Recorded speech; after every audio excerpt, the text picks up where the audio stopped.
Okay, so today I want to talk to you about an organization that trained with us in 2020. At the time after the lockdown was lifted, the countrywide lockdown was lifted, we were able to have a training both for local fundraising and for mobilizing support. So there's an organization whose initials is, we call them Kadolha in short. It's really long, but that's how we call them. But anyway, before I get to them, I just like to set the scene. For the Ugandans that are in the room with us, and maybe a few of our Dutch partners who have traveled, you know that one of our tourism sites for Uganda is really at the silverback gorillas. This is in southwestern Uganda, close to the border of Congo and of Rwanda. So the forest that this has now become a national site, has become a, how do you call it? A game park, a game park protected by the government, is where everybody goes to visit to see these silverbacks. And while they're there, they hear about a tribe called the Batwa, but they don't really get into it because, again, the interest is the silverback gorillas. So that forest is in southwestern Uganda, and we call it the windy impenetrable forest. Interestingly, it was home to a group of people that we call the Batwa. Now, until the 1990s, that was their home. That's where they lived. That's where they did everything. But when government wanted to reserve this forest, they were chased off the land, or they chased out of the forest. So what it meant is that they lost their livelihoods, they lost their homes, lost the way of living, and they had to become squatters on the land of others. Now, of course, because they were a bit of farmers, the only thing they could do is to work as bonded laborers on people's gardens. That is now in the districts of, I think, Rwanda, Kabale, Chisoro. So they moved to the districts that surround the forest, and that's where they started living their lives. Now, I mean, no home, no land, no livelihood. They're not a very big people. They're about 6,200. And I mean, they were hunters. They ate from the forest, they live in the forest, and they still practice ancient traditions. So for them, life became hard. I mean, you'd think life in the forest was hard, but that was life to them. But then it got harder when they were sent off. This is a picture of the Batwa people. Many of them are pygmies. I think the tallest person in that picture is one of the staff of Kadolha. But this is what an indigenous MUTWA person would look like, right? Being a MUTWA is hard because healthcare services is not something you can come across every day. We are told that out of 234 households, only 13 people can visit a health facility. Now, for those of us who go to the doctor every time something is wrong, that tells you that, I mean, only 13 people in 6 months or a year. Infant mortality rate is high. I mean, they have no homes. They live in, I would call them shanties. Most times you find them sleeping on the ground, just in a sweater, or sometimes not even covered. Poverty levels are high. Food is not assured. And because that region is really cold, especially in the rainy season, it gets much colder, they revert to drinking alcohol to keep them warm. So alcoholism is really high. Now, it is so bad that sometimes they even have sex for alcohol, just to keep them warm, keep them alive. I mean, it's something to keep them busy. So if they're not digging, they're drinking. And then, of course, that means that you'll sleep where your head falls. So, of course, HIV rates are high. There are stories you hear when you're working with the people, with our partners that side, about how they share wives or they exchange wives, they exchange partners. So being a MUTWA is not one of the best things. And you would imagine that in the world we live in, the century that we're in, that this actually happens in the corner of our country. But that's the reality of being a MUTWA. So their future is really bleak. Their lives are really hard. So enter Kadolha. This organization is working with vulnerable children living HIV/AIDS. But one of the things they do is that they work with the Batwa. They try to help them to change their lives. This is a picture we took during the coaching we had after our training, because part of our training trajectory is that we don't only train you in the classrooms, but we follow you to your ecosystem to understand better how you work and help you apply our lessons taught in the classroom to your reality. So we visited them. There is a gentleman, this gentleman in the middle. I think is the tallest MUTWA I know and the most educated of the whole 6,200. He happens to work with this organization. So the team is not very big. They're really young, energetic people. They haven't gone very far. It's not like many of them have masters or PhDs or doctors, but they really feel for the communities they work with.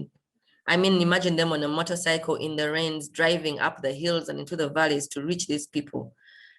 And the conditions that they find them in are heartbreaking. I mean, sharing their stories, much of the time, they're almost in tears. And this gentleman here is their success story. So you can imagine for whole people, one person is a success story. But anyway, after our training,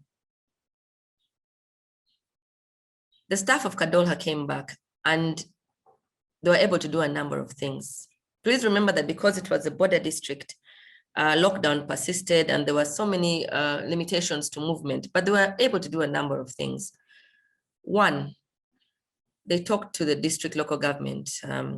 They were able to mobilize all the Batwa to one center because they wanted to have a health camp. And like we said earlier, healthcare is hard for them to find. So they put their feeling, their emotions, their care to action, and they used the skills we gave them and said, no, let's talk to local government. Let's find a way to extend these services at a time of COVID to the Batwa people. So of course, with the skills we give them, they talk to these people and then they help them buy into their story, and they're provided with vehicles and fuel for 3 days, as well as free medicine to go serve the Batwa, who we said cannot get healthcare in a year or even in 6 months. I show you numbers of 15 people were screened and immunized for hepatitis B. Someone will think those are few, but for people who never see medical care, that's a huge number. 120 children immunized, that too is a huge number. Elderly people receiving treatment. And I must say their problems are really small, from having jiggers to the normal cough, to malaria, to skin diseases. For them, this health cap was something because it was not something they could think about on their own. But Kadolha made it possible after the training we gave them. We had referrals to hospitals, people with HIV were being treated. And as a result, the district health teams agreed that actually they needed to give more support to the Batwa, and then entered formal arrangements with Kadolha because, I mean, this is where Kadolha works. So it is very easy for them to go on with their partners to service these people. So there's been a bit of progress. And I think if I were MUTWA, I'd be happy because, I mean, I never saw a doctor. I had aches and pains, and all of a sudden, an organization has made this possible, and I didn't have to spend a single shilling because, I mean, we are poor. We would not have money to pay for this. This is a picture of Amos, the boss of, the head of Kadolha, treating jiggers in an elderly woman. And like I said, their problems are really simple. The rest are all waiting for their turn. And for me, this is a story that really touched my heart because one would think, okay, to solve these problems, you'd need a lot of money. You'd need some kind of intervention that was huge. But with the training that we gave Kadolha, they understood that it's not about cash. It was about solving the need at the time. And like I said, it was during COVID, they were not digging, they had no income. Kadolha staff also solicited food, and this was 2,000 kilograms of maize flour. They also were able to raise other items by pitching to local Rotary clubs. I mean, COVID, wash your hands, but these people don't have clean water. They don't even have soap. So the small things that the Kadolha staff decided they could do to help make the lives of the Batwa better. These are pictures of the food being distributed. I mean, the food came from businessmen in Kabale town, the beans, the maize flour. I mean, for you who has not been able to, you not know where you'll get your next meal, this is a godsend. It's practically manna from heaven. And this was only possible because the mindsets of the Kadolha staff were changed after they went through our training. Of course, just to tell you where and when this food was taken, how many people got this. I mean, for a small group of 6,200, this was a huge input into their lives, right? Since many could not even afford 3 meals a day, but all of a sudden they were sure that, yes, I mean, there's something. So Kadolha was able to touch their lives in more ways than they'd ever planned in their offices or in their proposals to donors or in their intervention areas. They saw a need and they used the skills and the ideas they had gotten, and they helped to make people's lives better. Now, you'll ask me why I'm telling you about Kadolha and I'm telling you about the Batwa, but it can't get any more practical than that. You have a small organization, very few staff, not a lot of funding, but doing big things, making big changes in the lives of many, developing a people who are ancient and sometimes called backward, caring about their needs. Andrew Hingre is one of the staff, and he says it changed his thinking about fundraising. He knew that it could only be done from rich countries, but now he knows that it can be done successfully locally. And can be done successfully locally because his understanding of fundraising was changed from just money, but to encompass in kind. And in this case, in kind was the health teams that came and took the expertise to the health camp to treat the Batwa. In time. So the health teams give time, and then the medicines from the health center are in kind. The food, in kind. The support from the Kadolha is in kind. At no point in my story have I talked about money. At no point in my story have I said, oh, so-and-so gave us this number of shillings, maybe Wilda Hansa sent us a few euros. No. All this was made possible because money was taken out of the equation, and the understanding is that the funds this time had to be in kind and in time. In kind was the health treatment, the health facilities, the medicines, right? In kind was the food, the clothes, and then the time of the district people, the doctors and the Kadolha staff. And a problem was solved. At no point have we talked about money. Amos, the executive director, talks about how our training on mobilizing support helped him approach the district health officials.